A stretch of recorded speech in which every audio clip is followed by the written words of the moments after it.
Hi. ఇవాళ నేను మళ్ళీ నిన్న పెట్టిన ఉసిరికాయ చట్నీ మళ్ళీ ఇవాళ కూడా పెడుతున్నా. 1 కేజీ ఉసిరికాయలు తీసుకున్నా. నిన్ననేమో వక్కలు చేసి పెట్టినా. ఇవాళ ఏమన్నారంటే ఇట్లే పెట్టేసేయండి, వక్కలద్దు ఇట్లా ఇట్లా కావాలని అడిగారు. కేజీ తీసుకొని 1/2 కేజీ ఉసిరికాయలు ఇట్లా వేయించుకొని కొలుచుకొని పెట్టుకున్నా. ఇక 1/2 కేజీ ఏమో ఉసిరికాయలు ఇట్లా వక్కలు చేసి పెట్టుకున్నా. వక్కలే కావాలన్నారు. ఇక 1/2 కేజీ నూనె పోసిన, 1/2 కిలో ఎల్లిపాయ వేసుకున్నా, 2 స్పూన్లు ఆవాలు వేసుకున్నా, 1 స్పూన్ జీలకర్ర వేసుకున్నా. ఇవి పోపు పెట్టుకున్నా. జీలకర్ర మెంతుల పొడి ఎంత వేసుకోవాలి? కిలోకి స్పూనే, 1 స్పూన్ జీలకర్ర మెంతుల పొడి గ్రైండర్ పెట్టుకున్నా వేసుకున్నా. ఇది ఆ పొడి మనము దీంతో 3 చెంచాలు వేసుకోవాలి. కేజీకి ఆ పొడి దీంతో 3 చెంచాలు వేసుకున్నా. ఈ నిమ్మరసం కేజీకి గ్లాసులు, ఉప్పు గ్లాసులు గుర్తుంచుకోండి. ఇవన్నీ మనం ఇలా కలిపి పెట్టుకున్నాం. కలిపెట్టినంటే ఎల్లిపాయలు ఎందుకు వేసిన అంటే కారం పొడి 1/2 కిలో, ఉప్పు పోసిన, నేను 3 స్పూన్ల పొడి వేసిన.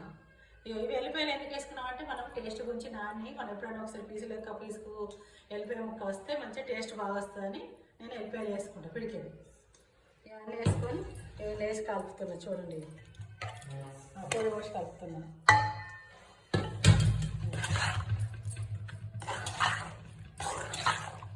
ఇట్లా కలుపుకోవాలి, మంచిగా ఇట్లా రావాలి. బండ నూనె ఎక్కువ కావాలి అన్నోళ్ళు సరిపోతే ఇంకొక చేట ఎంత గ్లాస్ అంతా పోసుకోవచ్చు. నాకు తెలిసింది అయితే జరిపోయింది.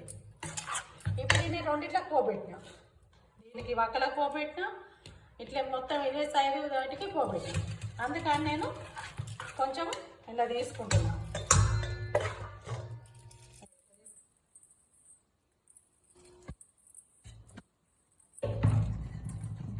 వీటికి వీటికి వీళ్ళు వేస్తాము. వీళ్ళు వేసి కలపాలి.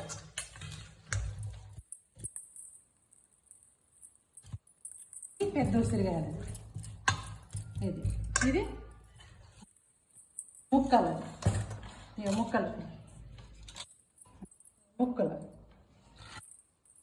ఇది ముక్కలు పోతాట్ వేసుకుని ఇది ముక్కలు.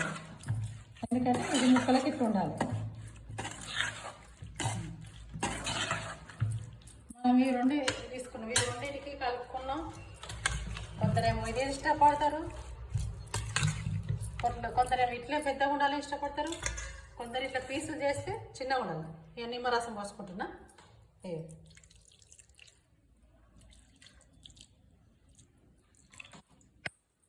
నిమ్మరసం పోసిన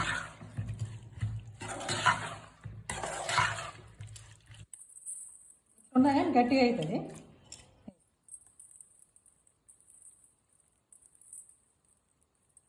మన మామిడికాయ పీసులు లెక్క ఉంటాయి. మన నిమ్మకాయ చట్నీ, ఉసిరికాయ చట్నీ రెడీ.